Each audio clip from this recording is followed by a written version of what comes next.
है वो सन 2020 physics paper set एक नंबर के पर्सन को हम सोल्व करेंगे आज हमारी इस वीडियो के अंदर। तो स्टार्टिंग करते हैं फर्स्ट क्वेश्चन से। पहला क्वेश्चन है कि right SI unit of resistivity. Resistivity की एसआई यूनिट क्या होगी, हमने बतानी है क्या होगी। तो इसका अंदर लिखना है, इसका आंसर होगा ओम मीटर। ये ओम का निशान है, OHM METRE। ये कैसे आती है? Right the SI unit of resistivity, इसमें लिखा है और ऑफ सेमीकंडक्टर, कि सेमीकंडक्टर की बतानी है भाई। तो मैं बताना चाहता हूँ आपको कि कंडक्टर हो, इंसुलेटर हो, सभी की रेजिस्टिविटी की एक ही यूनिट होती है, ओम मीटर। ये सब बेवकूफ़ बनाने के लिए लिखा है सेमीकंडक्टर की। बताओ, सभी की रेजिस्टिविटी की एक ही यूनिट होगी, ओम मीटर।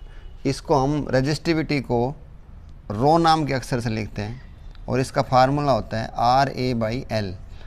तो रेजिस्टेंस की तो ओम होती है, एरिया की क्या होगी मीटर स्क्वायर, और इसकी क्या होगी मीटर। 1 मीटर से 1 मीटर कट गया, क्या आ गया ओम मीटर। ठीक है। जो रेजिस्टिविटी होती है वो कंडक्टिविटी की उल्टी भी होती है। कंडक्टिविटी को सिग्मा नाम के अक्षर से लिखते हैं 1/ρ। ठीक है, ये कंडक्टिविटी की जानकारी थी। इसके अंदर देखो ये A और L क्या है। एक कोई वायर जो ले रखा है हमने, वायर का जो रेजिस्टेंस है वो हो गया R, यहाँ से यहाँ तक उसकी लंबाई होगी L, और एरिया ऑफ क्रॉस सेक्शन क्या हो गया A। तो सारे करैक्टर पता चल गया होगा। रेजिस्टिविटी भी रेजिस्टेंस ही होती है of the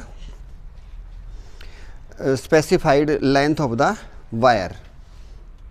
is the value of power factor of A purely capacitive circuit. इसकी पावर फैक्टर क्या होगी। तो ये पर्सन जो है बहुत ही इम्पोर्टेंट पर्सन है, हर साल आता है ये। इसको थोड़ा देखेंगे हम।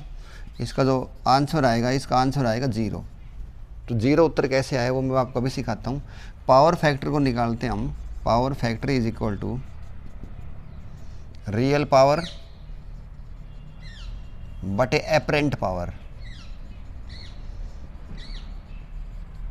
तो रियल पावर का फार्मूला होगा P is equal to VI cos phi बटे VI। अब इसके अंदर हमने देखना भी पावर फैक्टर हम निकालें, इसको मैं P नाम के अक्षर लिख देता हूँ, PF लिखवा लो पावर फैक्टर। इसका उत्तर 0 कैसे आया ये हमने बताना है इसके अंदर।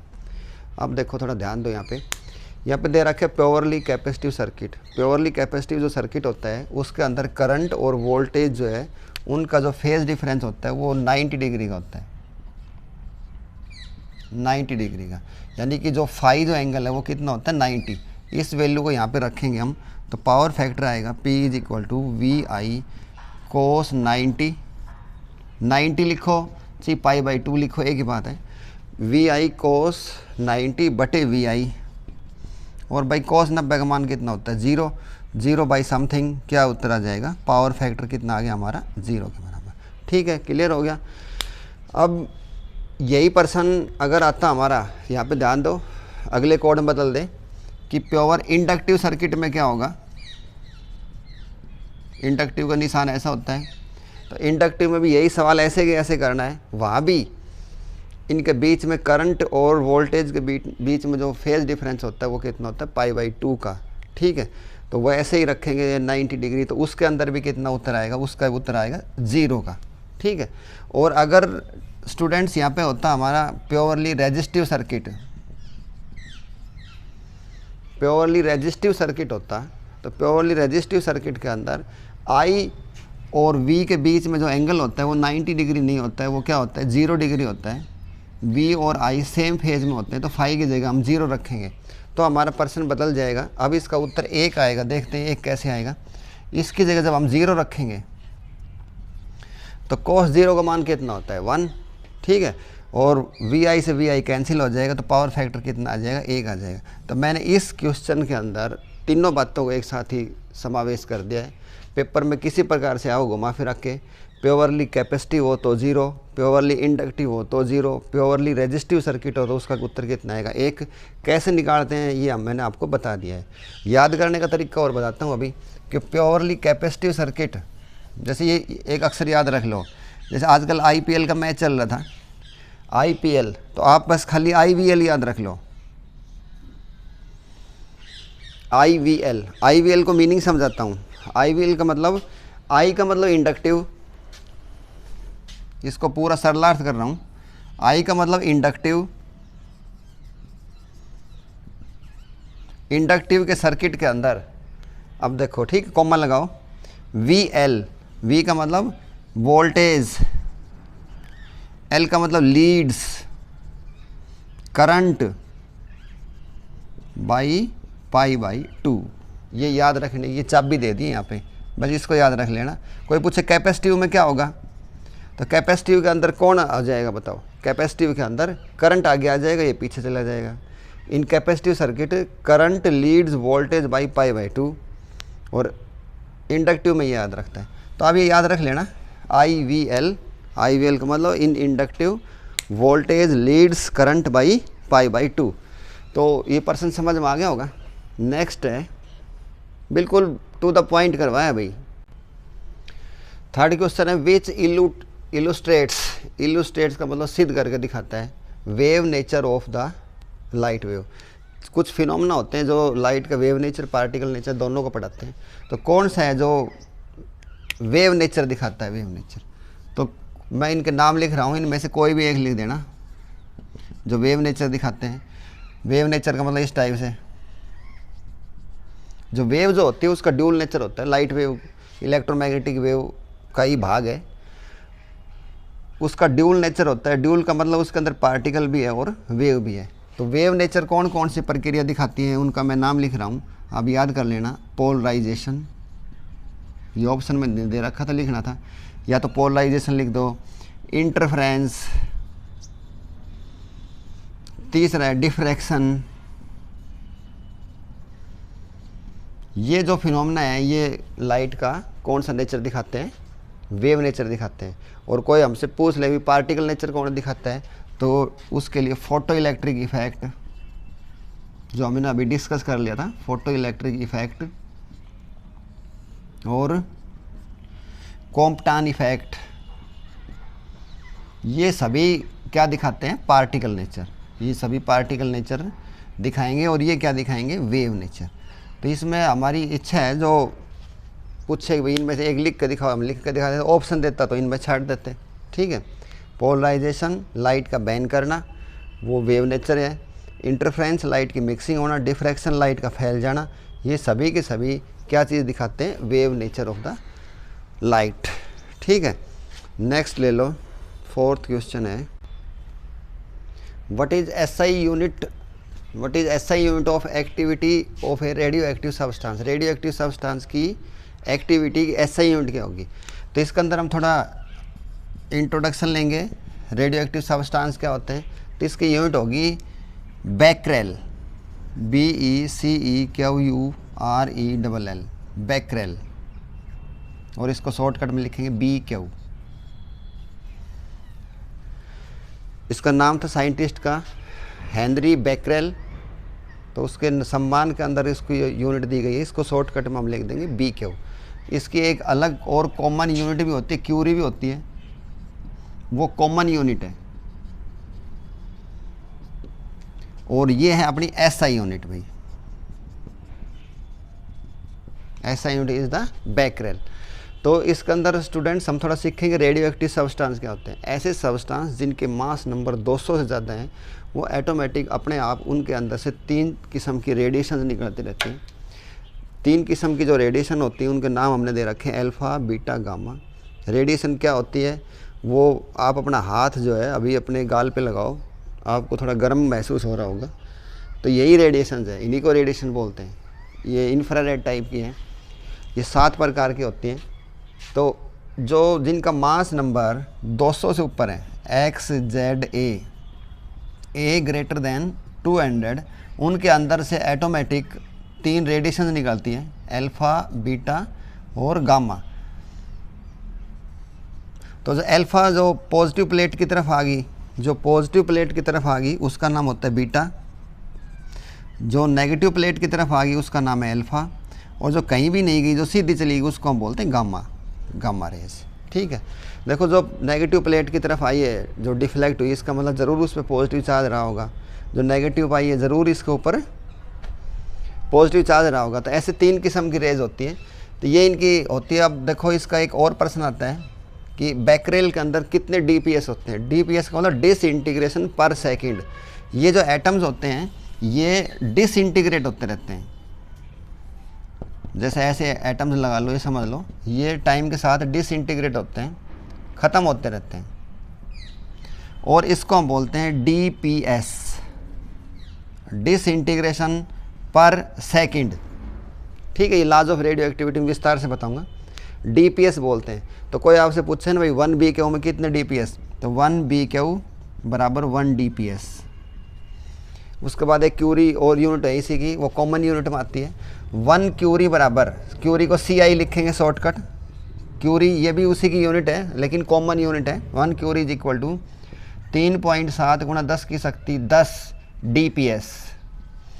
और एक और आती है rutherford RD, 1 RD is equal to 10 की शक्ति 6 डीपीएस। ये मैंने थोड़े एक्स्ट्रा शॉर्ट्स में करवा दिए हैं। ये पर्सन किसी भी प्रकार से घुमा फिरा के पूछे हम सारी चीज़ कर लेंगे। तो ये पर्सन हो गया अपना क्वेश्चन नंबर 4 कंप्लीट हो गया। नेक्स्ट पर्सन पूछता है कि draw logic symbol of the NOR gate. NOR gate का हमने लॉजिक सिंबल करके दिखाना है। तो नोर और जैसा ही होता है, ध्यान दो थोड़ा, ऐसा ही ऐसे करके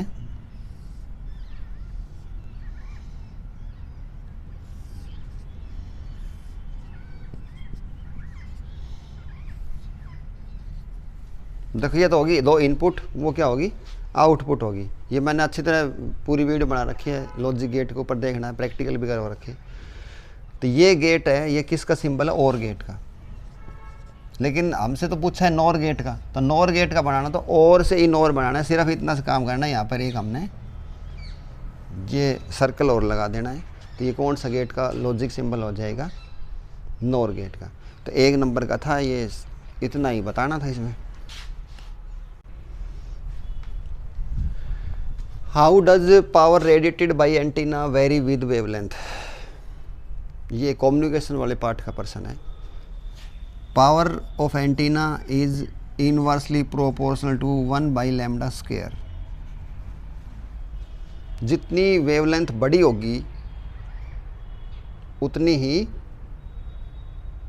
पावर ज़्यादा चाहिएगा एंटीना को। तो पावर जो है वो इनवर्सली प्रोपोर्शनल होती है वेवलेंथ ऑफ द वेव।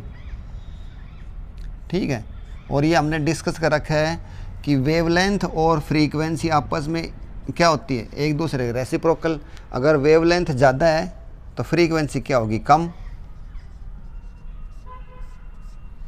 ठीक है, तो ऐसे हम इनको करेंगे। तो ये हमारा सही उत्तर है।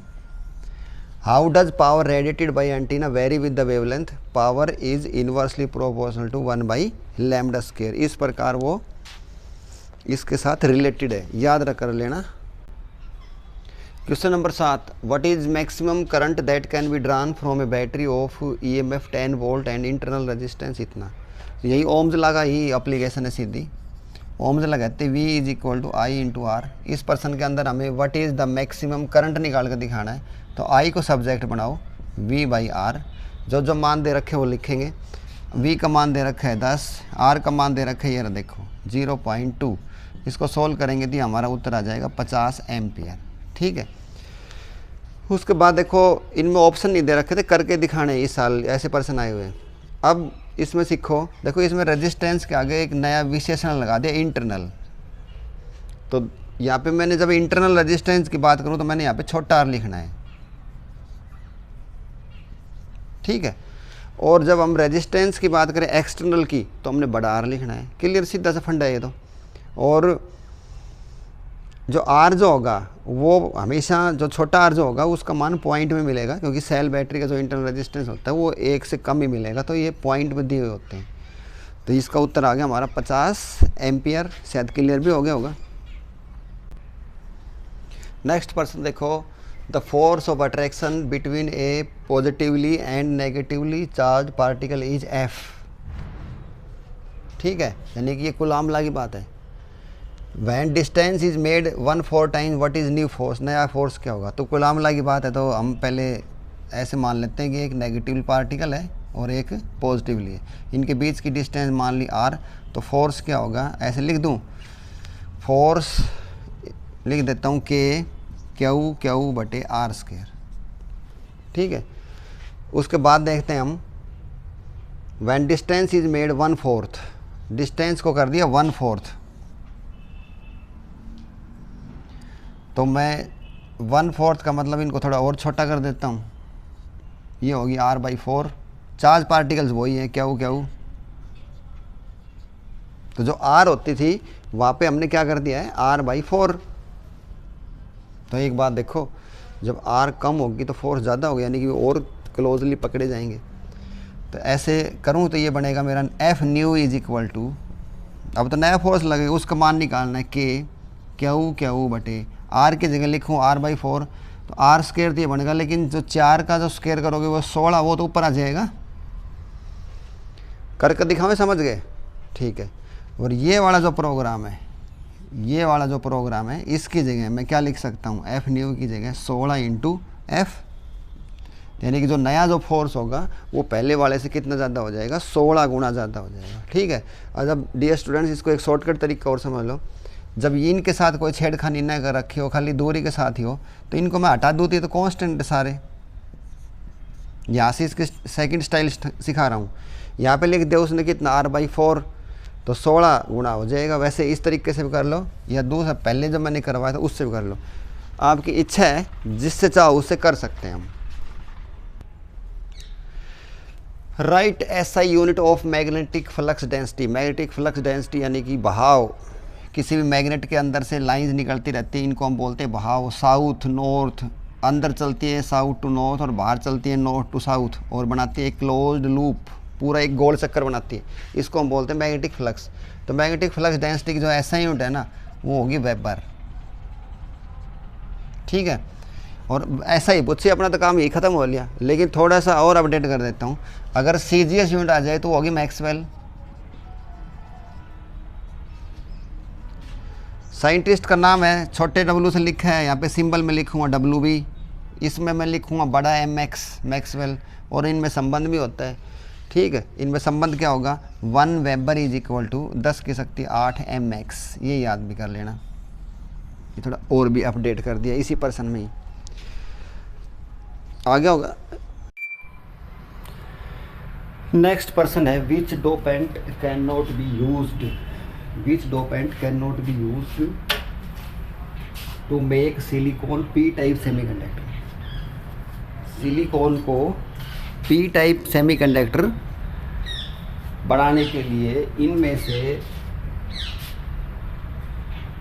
एक छांट कर दिखाओ। देखो स्टूडेंट, जब लैंग्वेज पढ़ा करो पर्सन की, जब लिख रखा हो ना नकारात्मक साइंस की, which dopant can not be used, can not का मतलब इनके अंदर से 3 हो सकते, एक नहीं हो सकते, वो छांटना है। इनमें से 3 सही है, एक गलत उत्तर है, उसको छांटना है। तो ये उल्टी साइंस है। अगर यहाँ पे कैन होता तो हमने वो सही वाला छांटना होता, लेकिन कैन नॉट आ गया तो इसका मतलब जो 3 सही हैं और एक गलत है, उस गलत वाले को छांटो, है ना। पर्सन घुमा दिया थोड़ा सा। तो अब देखो, सिलिकॉन जो होता है वो, जो सिलिकॉन होता है वो प्योर सेमीकंडक्टर होता है। इसके अंदर हम कुछ डोपिंग करते हैं, डोपिंग का मतलब मिलावट है। डोपिंग करने के बाद इसको क्या मिलाया जाता है, इम्प्योर। और जो इम्प्योर बनता है तो उस इम्प्योर का नाम होता है एक्सट्रेंसिक, और जो प्योर होता है उसका नाम होता है इंट्रेंसिक। और जो एक्सट्रेंसिक है इसके भी 2 पार्ट्स होते हैं, P टाइप और N टाइप।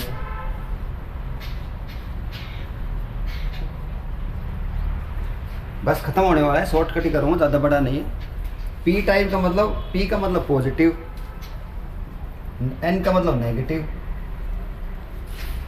तो देखो अब इसके अंदर जो हम मिलावट करेंगे, अगर वो ग्रुप 13 की कर दी, ग्रुप 13 के बाहर कितने होते, 3, और सिलिकॉन के बाहर कितने होते, 4, तो एक की कमी पड़ेगी वहाँ पे, तो वो P टाइप बनाएगा। तो हमें ये देखना है कि हमें P टाइप का ही पढ़ रहे हैं हम, तो ग्रुप 13 के अंदर कौन कौन से एलिमेंट्स होते हैं। ग्रुप 13 के अंदर होंगे आलू, बैंगन, गाजर, इन, थैला।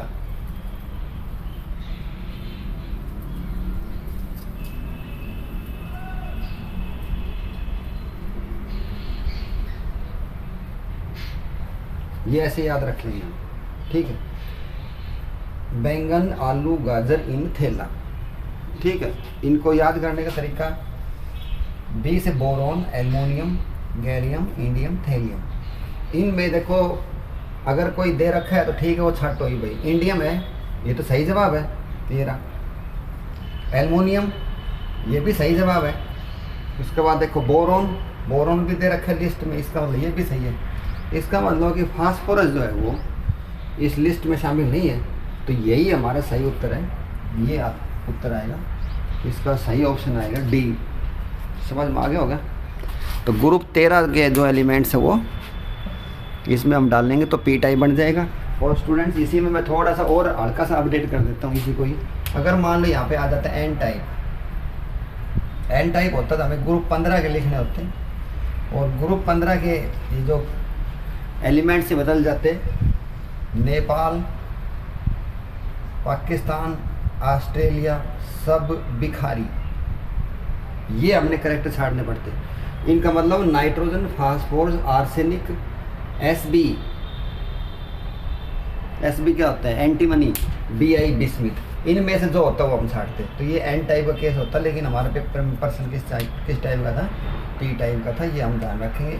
ग्रुप 15 के अंदर जो बाहर जो फ्री इलेक्ट्रॉन होते हैं वो 5 होते हैं, इसकी कैपेसिटी 4 की होती है, एक फालतू हो जाता है, इसलिए उसको क्या बोलते हैं, एन टाइप। इसमें कमी होती है तो उसको, और ये जो बड़ा पर्सन है ना, ये मैं बड़ा पर्सन की अलग वीडियो बनाऊंगा इसकी, उसमें अच्छी तरह बताएंगे। तो फिलहाल 1 नंबर का पर्सन चल रहा है, इसमें इतना ही अपडेट करूँगा मैं।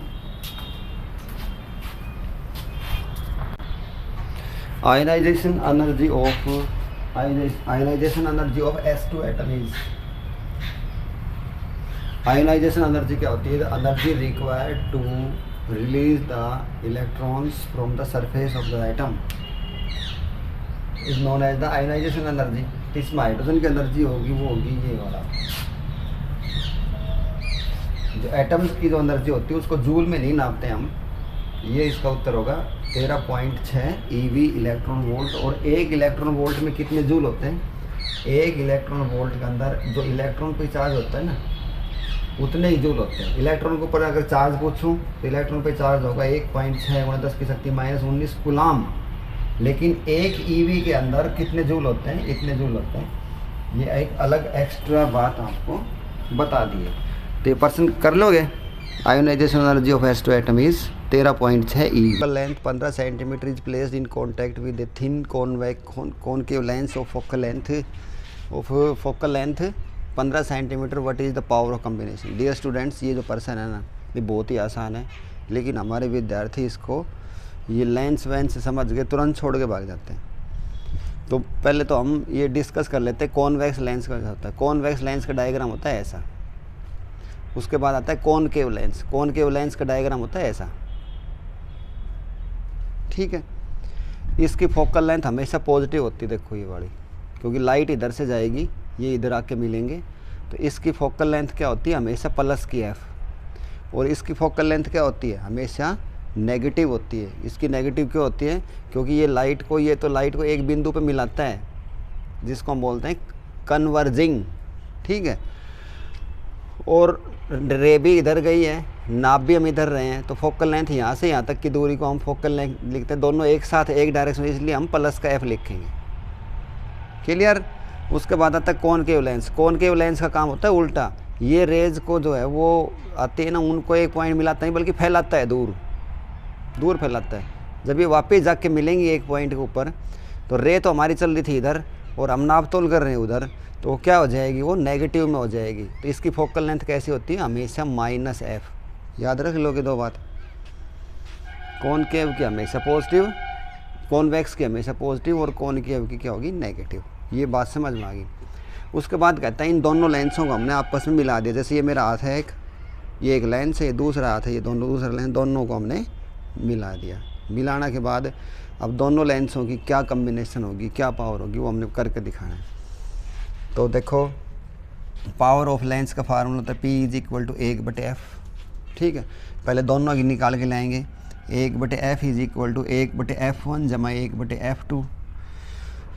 तो पहला तो जो लेंस है वो कैसा है, कॉन्वेक्स। कॉन्वेक्स की है प्लस की, यानी कि मैं लिख दूँ 15, 1/15, ठीक है। और दूसरा वाला जो लेंस है कॉनकेव, उसकी कितनी दे रखी है 15। कॉनकेव में क्या यूज़ होते हैं माइनस, तो मैं यहाँ लिख दूँ 1/15। तो 1/15 में से 1/15 का क्या उत्तर बच गया 0, ठीक है।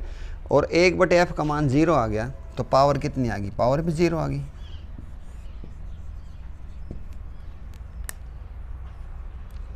पावर कितनी होती है, पावर 1/f ही होती है, पावर इज इक्वल टू इतनी। तो इसका उत्तर क्या आएगा 0, ठीक है। समझ में आ गया, बहुत आसान तरीके से पढ़ाएं। डियर स्टूडेंट्स, इसको थोड़ा एक बार यहाँ पे थोड़ा अलग देखते हैं। ये हमारे पास आ गई थी, यहाँ तक बिल्कुल ओके कंडीशन है। तो यहाँ से f का मान आ गया, f is equal to 0 centimetre, ठीक है। और अब जो दो लेंस थे हमारे, एक लेंस तो ये था, उसके बाद एक लेंस और था, तो दोनों लेंसों को मिला दिया, उनकी कम्बिनेशन कर दी। अब उनको जब हम कंबाइन करेंगे तो वो एक ही लेंस बन जाएगा। और उस लेंस की पावर कितनी होगी, उसका फार्मूला है P is equal to 1/f। और अगर यहाँ पे सेंटीमीटर में दे रखा हो तो यहाँ पे 100 कर दिया करो, यहाँ पे मीटर हो तो यहाँ 1 कर देंगे। अब इस पर्सन को हम करते हैं दोबारा, थोड़ा हल्का से यहाँ पे संशोधन कर रहा हूँ। P is equal to 100/f। f centimetre में कितना है मेरा 0, और समथिंग बाई 0 क्या होती है इन्फिनिटिव। तो इसका जो सही उत्तर है वो क्या आएगा इन्फिनिटिव। तो हमारा ये वाला उत्तर सही आएगा इन्फिनिटिव। उससे पहले मैं ध्यान नहीं रहा था तो मैंने इसको ये करवा दिया था। तो सही उत्तर कौन सा है हमारा, इन्फिनिटिव का है।